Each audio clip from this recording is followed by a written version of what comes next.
Good afternoon. As I've mentioned at previous times, I began my spiritual inquiry, probably the first book I got my hands on that was of significance, that affected me, that made a difference in my life. Sorry, I'm just trying to make sure my phone doesn't ring.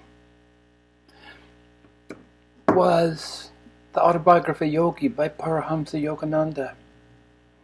And he was a Hindu.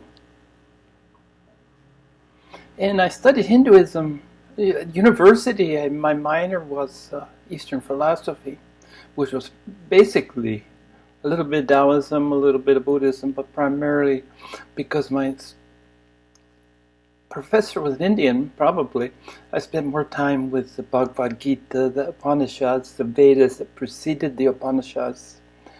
And I was heavily steeped in Hindu tradition. And then about 33, as I mentioned before, I discovered that Buddhism perhaps suited me better. For several reasons. Number one is I didn't like the caste system. That I can't blame Hinduism for the caste system, but it was definitely a part of that. That there's different levels of human beings, and maybe it's so. I know they talked about different stages in life, which I really agree with. Infancy, childhood. Adulthood, meaning that you have to be self-supportive, that you have to get your career, your education, your career, your wife, your family, and then the fourth one was when you're old, it's time to go in the forest. And I'm right in that fourth group, it's time to go in the forest. I feel that really strongly. Time to go in the forest. But anyway, intellectually, Zazen, it appealed to my intellect more. But there's several things that I kept from the Hindu tradition that might be a little out of skew. I know some of my students that have studied Zen don't quite see how I fit chakras in there, but chakras from the Hindu tradition, the 7 centers in the body, and of course there's many chakras above and many chakras below, but chakra just means wheel. Energy wheel.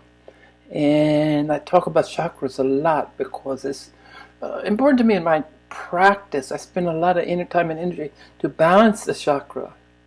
Today I just took a test on Facebook about my chakras, and this is sacral. It was my one that I need to work on, and that's where reproduction, connection to the sensuality, connection to enjoying life, to celebrating life. And sometimes I've always been a little, even as a child I wasn't very childlike, so playing has been very difficult for me. And of course I listen to my chakra music that helps you to get the different centers in alignment and in harmony, so that the light from above can pass all the way through and down into Mother Earth. From the heavens to the earth, as they say. So anyway, chakras has been another part of my practices from the Vedantic tradition of Hinduism is about the importance of non-dualism, the oneness. The illusion of two. And I know this was important because it was such an integral part of my 2-day awakening experience, and it was near the end. In fact, when I could finally get my head around that opposites were indeed the same. And not only were they the same, but they couldn't exist without each other. Night, day, happiness, sadness, thin, fat, far, nearby.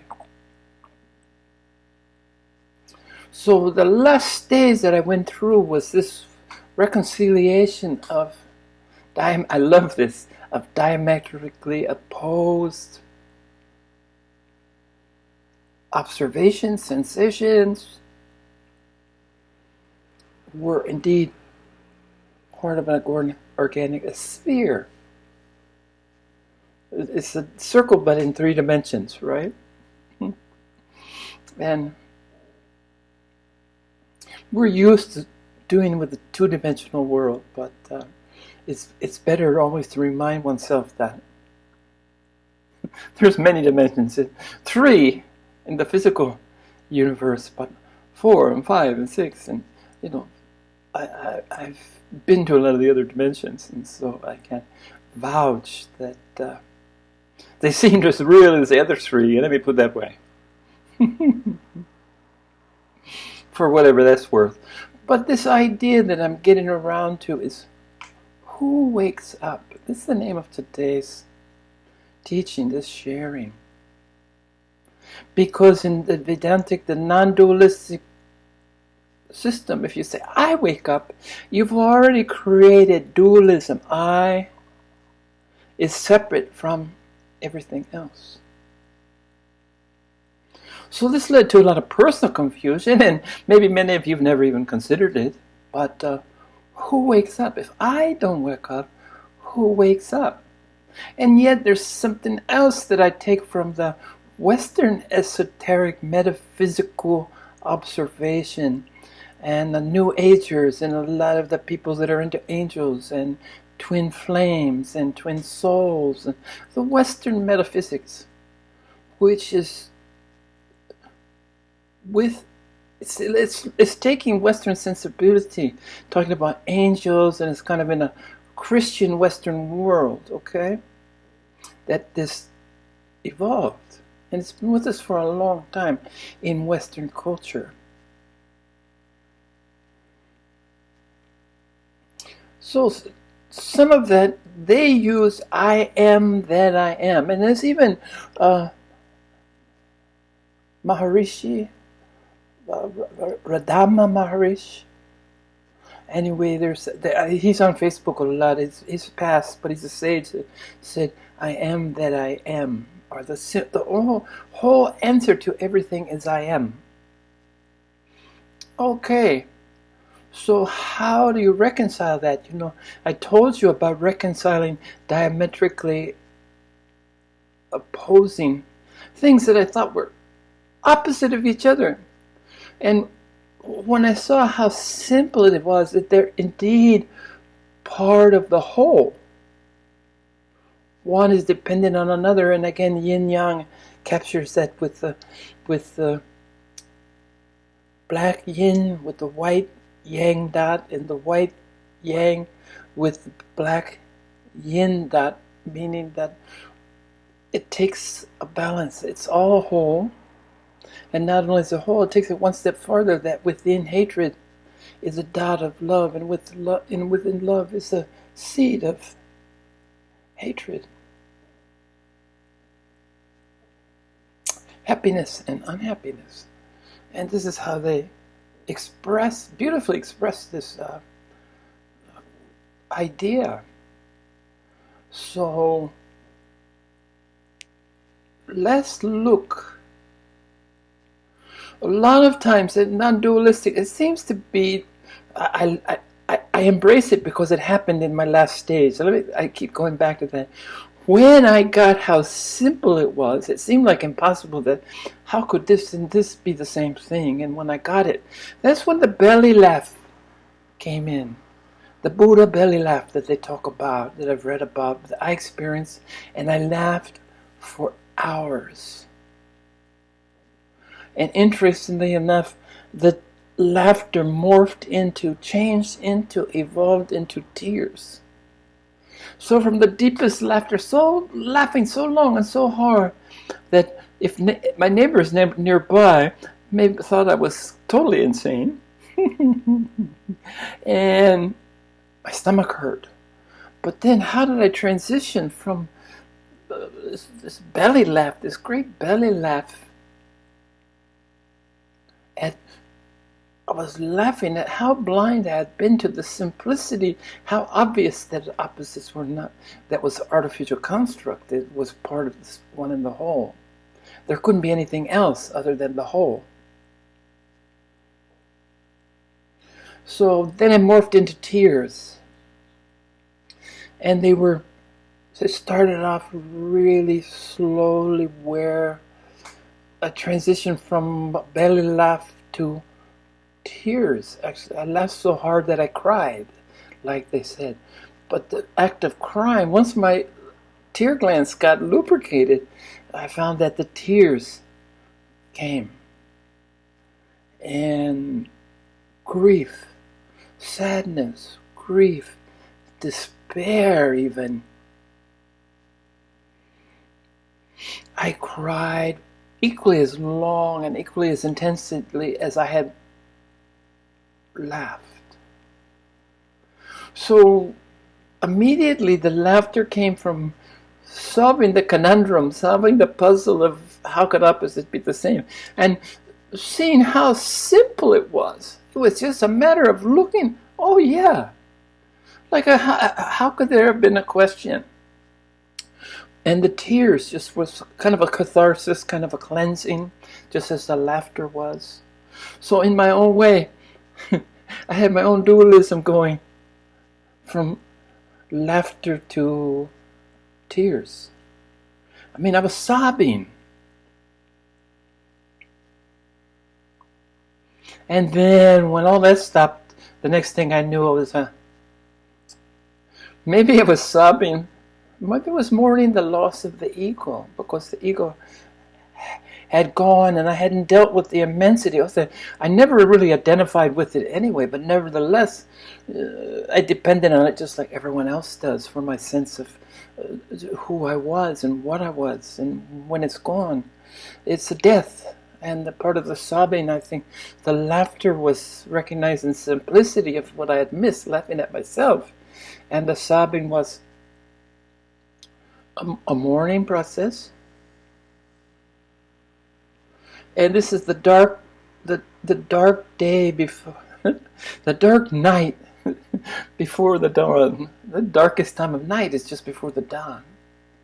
And the dawn, when I woke up, the end result of all this process was not lollipops and roses. I love that saying, lollipops and roses, you know. I can't think of a better way to say la-di-da-di-da, in the light. In fact, I found myself as a naked newborn on a cold, dark sidewalk with no light. Everything was variations of the color gray all the way to black. And I realized how utterly alone I was, more alone. And as being reclusive, this is something that when I say this to you, that I was more alone at that moment than I'd ever been. And I looked around and there's no mom or dad, no nurturing, no love to pick me up and hold me close and offer me sanctuary and comfort. Just naked. I'm cold. I'm hungry. I'm overwhelmingly alone, more alone than I've ever been. So the moment of awakening for me was the loneliest moment that I could even ever contemplate.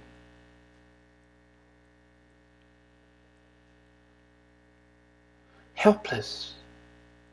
Abandoned. It seemed like abandoned because the death of the ego was abandonment.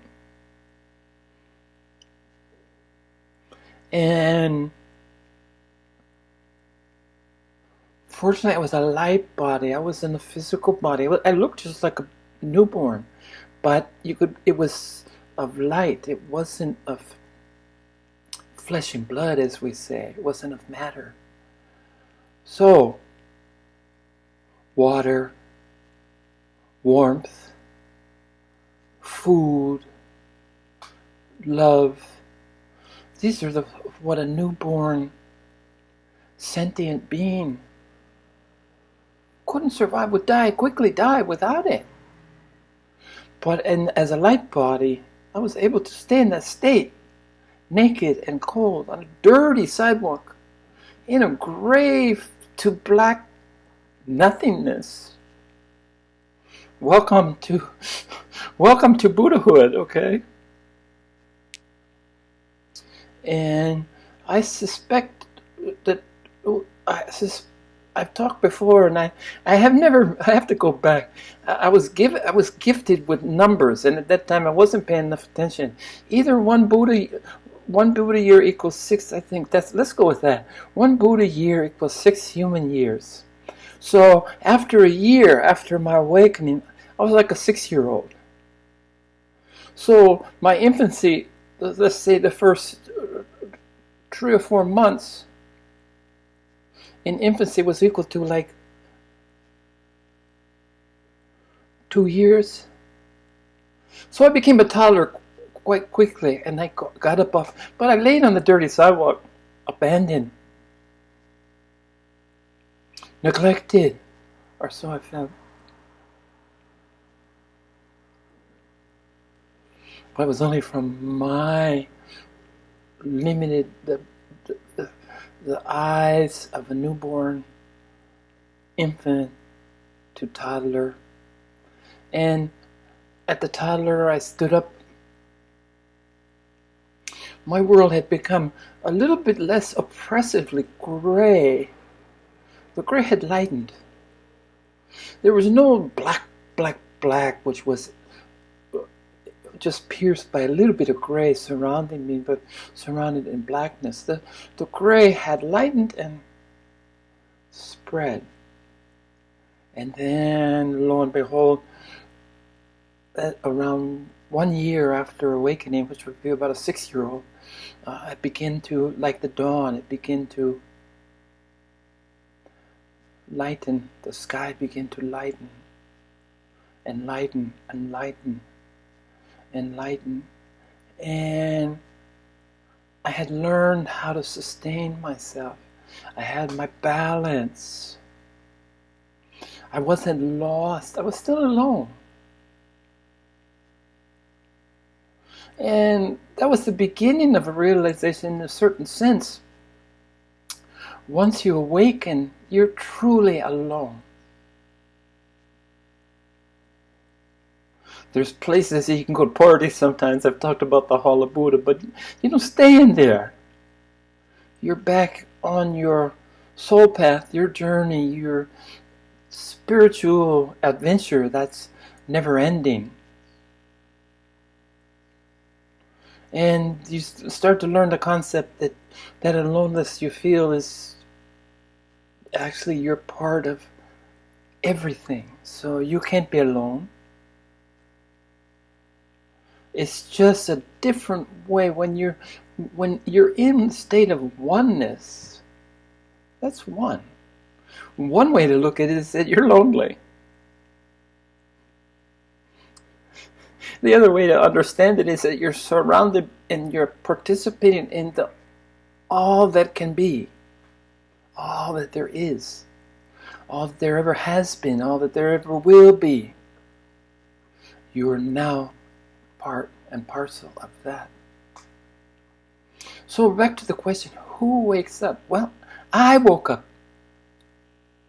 And my Vedantic, my non-dualistic friends, who, they're correct, 100% correct, about the falseness, about the illusion of duality, the illusion of separation, the illusion of development, division, separateness. There's no such thing. There's only one all-embracing, the divine. I love that word recently, the divine. You exist in a state of joy within the divine, just as a drop from the ocean returns to the source, to the Mother Ocean, and becomes part of the wholeness. It's the same. So, what I mean by aloneness is more like individual responsibility. You can only look to yourself because that's ourselves, but you're experiencing it. Since your personality persists, as I've said before, your personality, my personality, is accumulation of all my lifetimes, and it'll be there. Just as Buddha had a personality, just as Jesus, just as all the awakened masters have a personality. The personality persists. And it's a personality that you kind of identify with, not the ego anymore, but you know that you're a unique expression of divinity. That's the beauty. It's not monolithic. One size fits all. I've talked about the diversity of the Buddhas in the Buddha Hall. And the Buddha Hall is kind of a party place that you get to go to sometimes. And I think people spend, souls, beings, Buddhists, spend more, some spend more, some spend less in the Buddha Hall. But it's a place that you can go to. Because, as I mentioned yesterday, I look out in the world and I can understand everyone that comes across my, understand 100%. I can see them. This is the third eye that opened in the process. Mine had opened up previous to all my final abiding awakening. And I say final in the sense that it's not the end. It's final enlightenment means that there's no going back. You don't become unenlightened once you've reached. So this is your final step to the beginning of enlightenment, of awakening, which is a continuous, never-ending. It's not finite. It's infinite. It has to be, because you are the universe and you are expanding faster, much faster than the speed of light, by the way. But there is a sense that I, and we talk about, the lower self, the body, and we talk about the higher self. And when people say, I am that I am, or simply just I am, they're celebrating the capital I of the spiritual, awakened being, which is still individualized in the sense that it has a form, it has an identity, which is the personality, and it's able to experience through senses, not unlike the 5 that we have, but just on steroids, enhanced senses, like me being able to see. And one of the things that contributes to the sense of aloneness, while you're in the land of plenty, by the way, is that you can understand, you can see. You're gifted, you're awake, you can see everybody. But almost no one, you can understand everybody, but almost no one understands you. They look at you as some kind of oddball at worst, maybe, or as some kind of super being, which is no less harmful than being looked at as a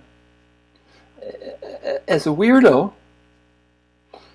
It's just the other side of the weirdoness, You're somehow special when you know in your heart that what you've done, what you haven't done anything, that you've just accepted you've just remembered the forgotten. I always say. You've just accepted, you've experienced the universe, and you've accepted, you've mourned the passing of your ego. You mourn the passage of your identification with people and places and things in the illusory world that seems so real, that's supported by the little e, the little ego. So the I, the little ego, the little I dies, it's gone. But then there's the big I. That's who wakes up. And it doesn't contravene, that doesn't contradict the idea of non-duality or duality. By saying, I am. That's the Western version of Om.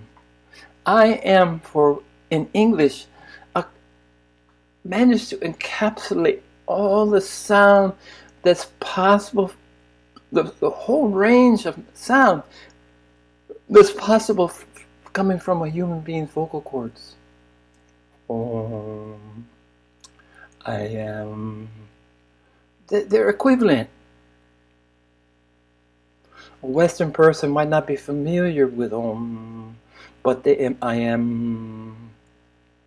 But it's the same thing. And so that you can use this concept to say, I woke up. I awaken. It's a capital, great big I. Because somewhere amongst this vast, incomprehensible, infinite source of divinity, of light, of love, of compassion, there's a uniqueness. I think it's a beautiful thing that there's something unique about us. And that's our personality. You know, doppelganger. In the world, there's someone that looks just like you. Somebody just showed me a picture of a younger me, and I even had to laugh. It was my doppelganger. But there's not another me. There's not another personality. So pronouns become acceptable once you're awakened. Me, I.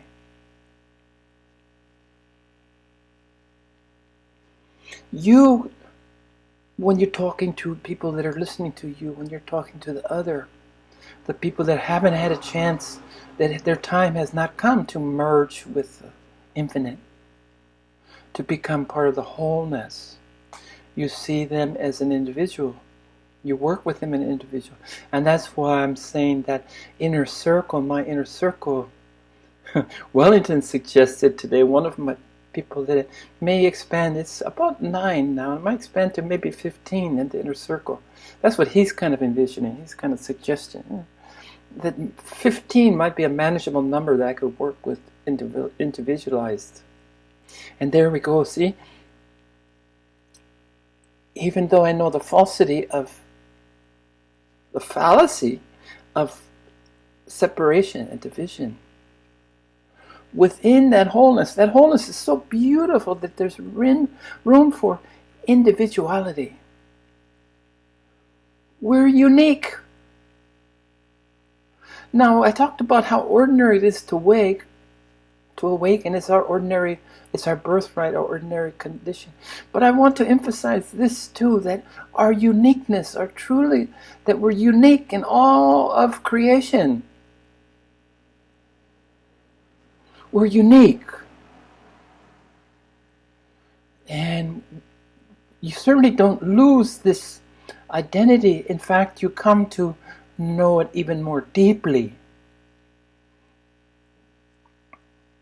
And that's why when people know somebody, they hear that somebody woke up, they expect to be this godlike behavior, walking on water. But remember, we retain the personality. So whatever your propensities, your tendencies, your characteristics that you had, of course it's a refined version of your personality. But it doesn't mean that an enlightened person can't get angry sometimes.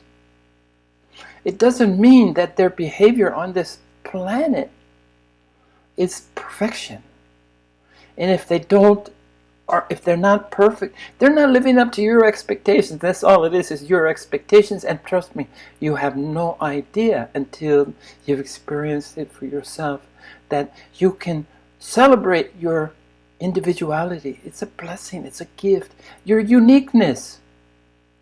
I have 2 spirit guides that are both Buddhas, Roger Bacon and Bodhidharma or Milafo. They're both Buddhists, and they have been Buddhists for a long, long time, much longer than I have. I'm a newbie. I think I've reached 8 years, so 6 times 8 is 48, you know. I'm still a young man. I'm interested in when my Buddha age will catch up with my chronological age, and I don't want to do the math, because even though I've been getting precise mathematical numbers in my meditation, unbeknownst to, startling so, why now? It's never happened before, but now I'm getting mathematical, precise, and they've been very small. The numbers that I've been given are very small fragments of a percent. And why again? Why now? Don't ask why. So, you can say, I can say, I woke up, and the I is the I am. And if you make it into contraction, I apostrophe M, I'm awake. So that's who awake. You awaken. And that's not the people who are so pedantic or so insistent on this duality haven't truly awakened yet.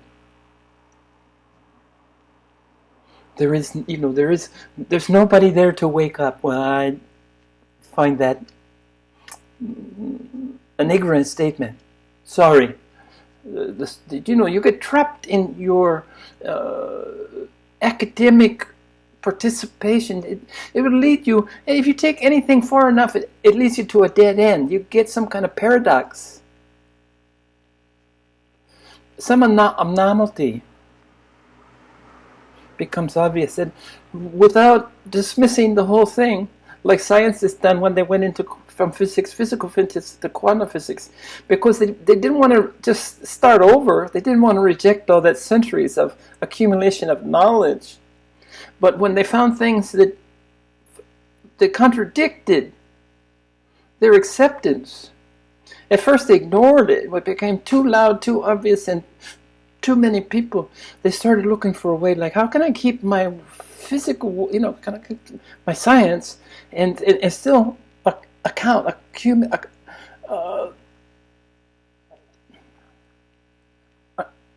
endorse, include these parts that fly in the face of everything that I've known and studied. And I think the non-dualists will get to the point where they see that when it happens to them, they'll say, hey, I am awake. So who awakens? You do. Bless you and bless your journey.